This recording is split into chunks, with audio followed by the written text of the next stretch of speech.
श्रीमद्भागवत तृतीय स्कंध अष्टादश अध्याय। मैत्रेय उवाच वरुण वाक्य शुणी कर्णे असुर विचारई मने। वरुण तुले युद्ध मोर एतनु हई यशस्कर। नारद कहिछन्ति मोते विष्णुर गति ए जगते। शुकर रूपे से धरणी स्थापिब दन्तग्रे आणी। ताहार तुले मो समर नाम जाहार गदाधर। मो भुज कंडू से हरिब देवंकु संकटु तारिब। एवंत मने विचारिला तक्षणे पाताले पशिला। देखई गोविंदर गति दशन अग्रे वसुमती। कोटि आदित्य तेज देखी भये बुझिला बेनी आखि। पुणी क्षण के चक्षु फेई विष्णु को देखी विचारई। नारद वाक्य जेबे सत्य मुहि देखई विपरीत। शुकर कानने गोचर पंके दूषित कलेवर। एमंत बोलिण हसिला बराह निकट को गला। बोले शुकर मुख चाही दशनु बेगे थुअ मही। पाताल लोकंकु मेदिनी पूर्वे देइछि पद्मजोनि। जेबे मेदिनी न छाड़िबु मो मुखु भले न वर्तिबु। सुर अधम तु बोलाऊ जेणु शुकर रूप बहु। मोर रिपुंक शुभ चिंती तु बहु शुकर आकृति। रे मूढ़ शुण मो उत्तर आंभर हस्ते मृत्यु तोर। माया रे मारु तु असुर कपट धर्म ए तोहर। आजी तो संहार करिबी सुहृद शोक निवारिबी। तोर मोहर गदा युद्धे त्रिदशे देखंतु आनंदे। तोर मस्तक गदाघाते बेगे उड़ीब महाबाते। बड़ी हरंती जेते देबे तोहर मरण देखिबे। मूल विनाशे वृक्ष जन्हे त्रिदशे होइबे ते सने। एमंत असुरर वाणी शुणीण कंपिला धरणी। हरि हरि बोल। गोविंद देखी भूमि भये जले बढ़िले महाकाये। बराह रूपी कोप मने मर्म प्रहारे हस्ती जेन्हे। जलु उठन्ते महारोषे पर्वत प्राय देह दिशे। सेहि रणाक्ष देखी कोपे मिलिला बराह समीपे। सिंह जे सने हस्ती आगे मिलिला पवन हूँ बेगे।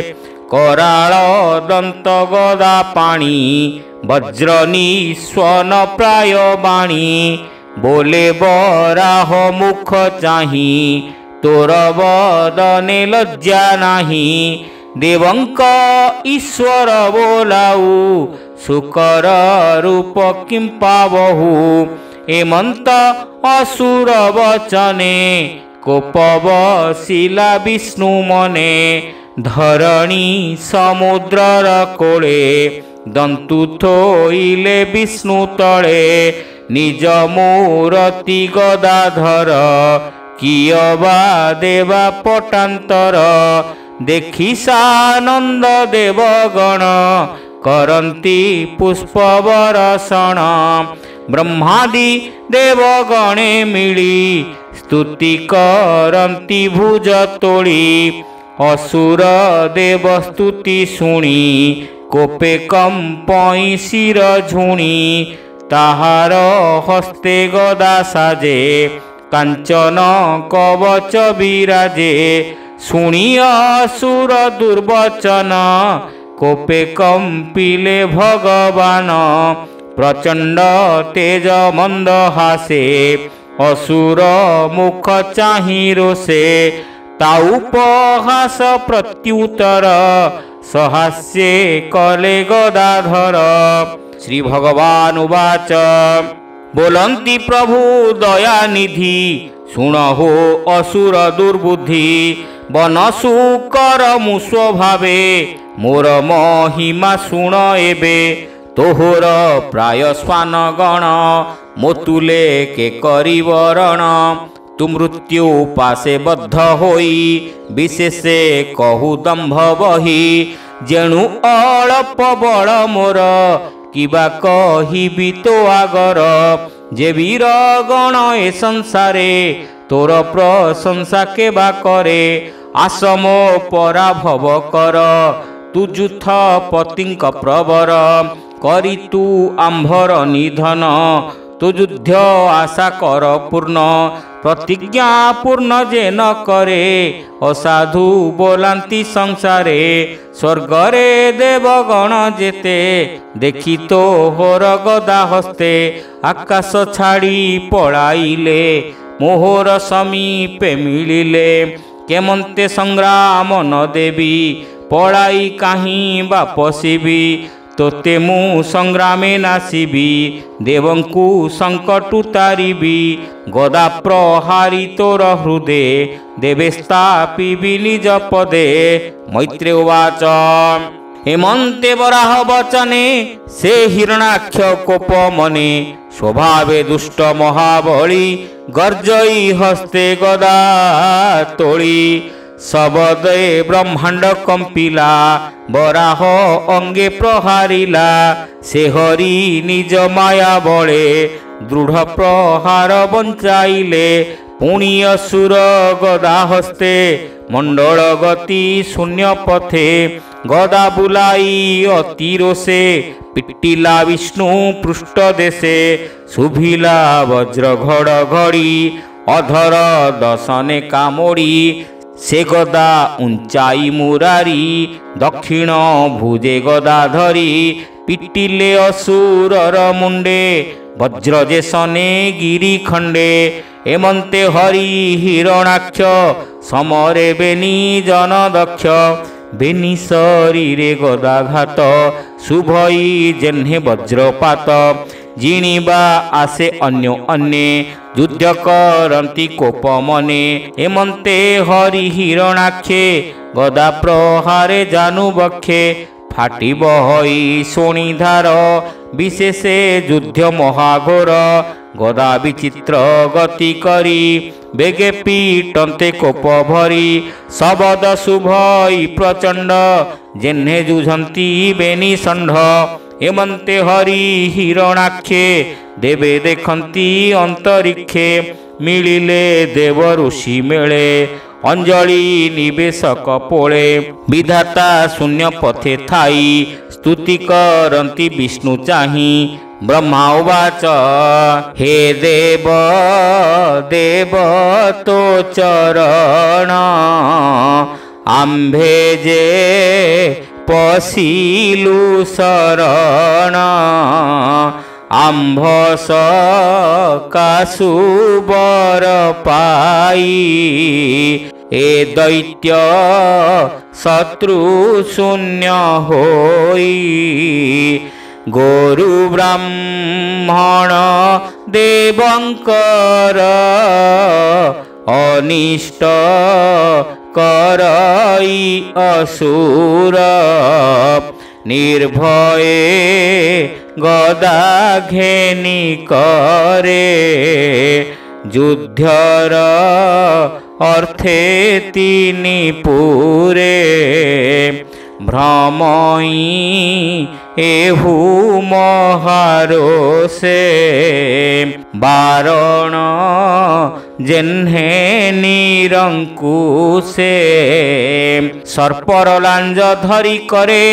बालक जेन्हे क्रीड़ा करे एही मायावी दैत्य घेनी क्रीड़ा न कर गदा पानी दिनकू दिन ए बढ़ते के सुखे थिब ए जगते आसुरी बेला प्राप्त होई जाबत एही न बढ़ई ताबत निज माया बड़े ए दुष्ट नष्ट करे हेले आम्भकु संकट उद्धर एहार प्राण बेगे हर देख ए संध्या विभावरी ए भूमि अंधकार करी आसई महाघोर रूपे भोनाथ देख तो समीपे आम्भ विपक्ष दीति बला किबा तोहर विष्णु लीला बेगे असुर एबे मार आम्भर जय उदे कर मुहूर्त अभिजित नाम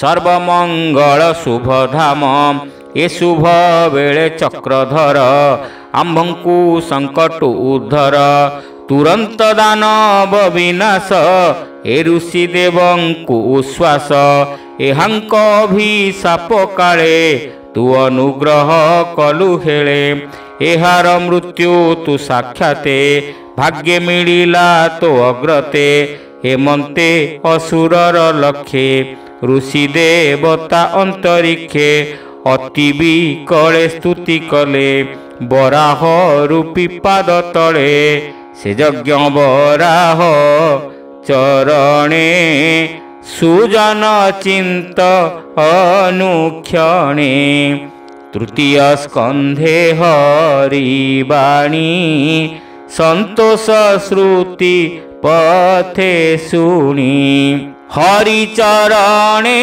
करियास कहि जगन्नाथ दास भावे हरिचरणे करियास कहि जगन्नाथ दास। हरि हरि बोल।